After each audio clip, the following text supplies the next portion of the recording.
Take a look at these door handles here. They come out and they're also illuminated around. You know, I'm more a fan of classic door handles, and they will come back. As I explained in the iX3 video, it's a thing like the demands from the Chinese market. They first asked for this, then manufacturers had to adapt. Now the Chinese market says these will be forbidden, so everyone will go back to the classic ones. Yeah. That's sometimes the case, it's complicated. Here, by the way, no frames in the lower part here. That makes more like a clean paint design, so to speak. And then let's take a look at the interior. First of all, inside of the doors. This is new. In the iX3, they had more of like fabric inserts. Here we have a nice leatherette insert, also soft touch. You can get it here in the bright style, but also darker, how you prefer. I think it looks pretty cool. Here also soft touch. Here for the elbow. This could be a little bit softer. We have to see how it is in the final production version. This is the manual seat, yeah, the easy exit seat control. And then here also galvanization here for the window levers, for example. The only thing I'm still missing is here, I would like to have some fabric at the inside of the doors. Then here, M Sport package. Then we also have the entry sill badge. New is here that we have some leatherette with ambient lighting behind for the i3. Here also in the bright styling, again, black would also be possible. In the iX3, the SUV brother, this would be fabric. So I think this is liked by more of our viewers, as I could tell from the comments. Soft touch also on the dashboard here. And then you have this white steering wheel. In this case here, don't have to go for that. Also black one available. And here the logic is there's a base steering wheel with smaller spokes. There's this sportier steering wheel. Vertical spokes as well, but wider. And then there's also will be the M Sport steering wheel with spokes here, and which is also completely round. So there will be different versions and materials, all animal free at the steering wheel and also at the seats. Veganza, and is really high class and also convincing those who are skeptic about these materials because it's super soft. It's passively breathable here with this perforation, for example. Also soft here in this critical sit bone area, for example, and the material feels extremely soft and is also at least as durable. That's what the testing shows. And here the bright styling, I love it, especially in the combination with the blue exterior, but there will be different styles available. European market will probably also get the fabric seats as base, and then you can also get some Alcantara inserts here, and they will also offer the M Sport seat. We also know from the iX3, so that there's something for every preference. Now it gets critical because this is not the SUV, and of course there's the battery in the lower floor, so different seating positions. So the legs are more like horizontal. In the SUV you sit more upright. The seat is the same, also the ergonomics of the seat, but how the legs are oriented in the car, this is different. And also here the headroom to the glass roof, this is actually no problem. Here to the side it gets closer. So you see I have more room in the iX3 still because the seat is so excellent in the comfort. It's still a very good ergonomic and comfortable seating position here in the front. So I like that. And one thing I do criticize, not everyone is happy with the steering wheel design. It looks for some too futuristic. But as I said, the material feels extremely soft and elaborated.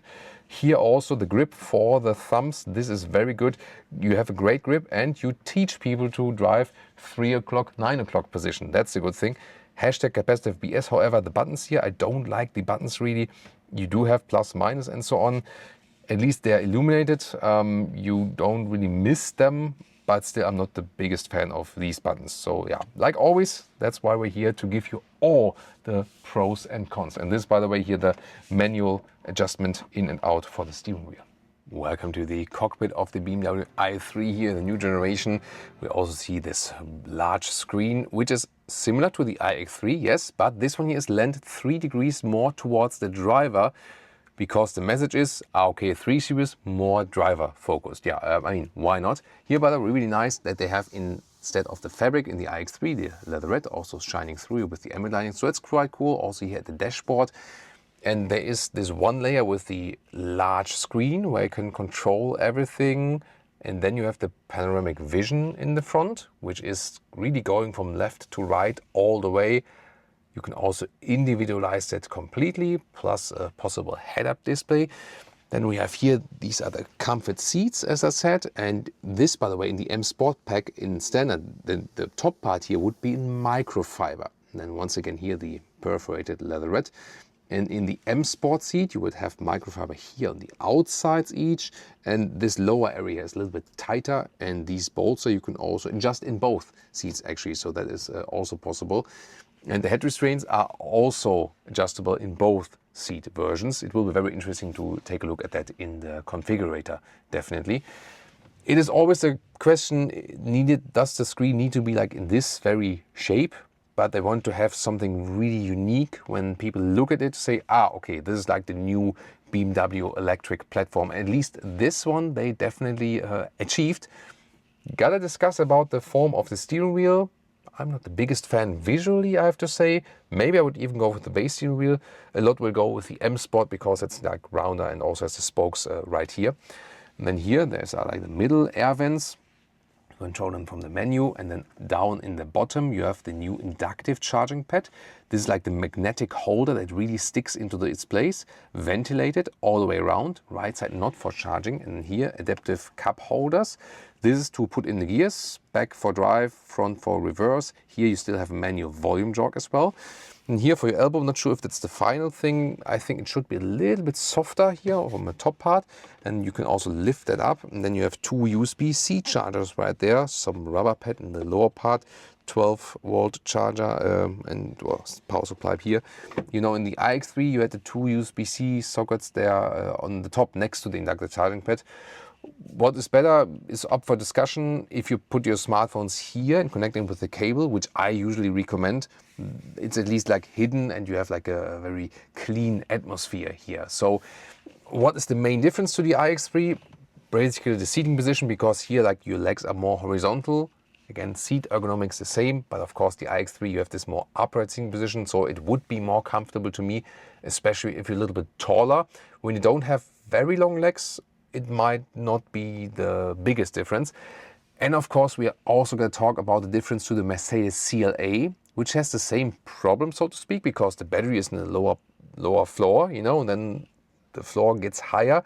Here, the main difference is that the seats themselves, the seat ergonomics is better than with Mercedes. And this makes, especially in the sedan segment here, a huge difference.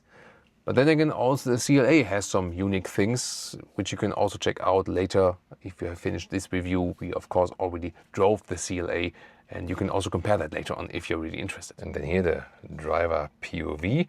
Once again, as I said, the M Sport steering wheel would be a little bit more rounder than in the top and also in the bottom part, if you prefer that.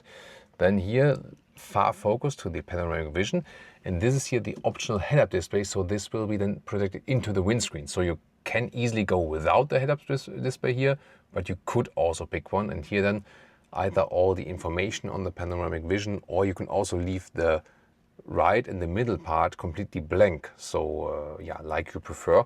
This screen here is not in the like active mode at the moment, but you can see the temperature control is on the here, like easy to access, like when you switch from the steering wheel to the climate control. I do prefer physical dials, but this is at least easy accessible. On the left side, you can deactivate the speed chime and also the lane keeping assist. So this is like a easy access to these functions you might want to use. And more, if you want to see more about the infotainment system, we have always shown it in our iX3 review.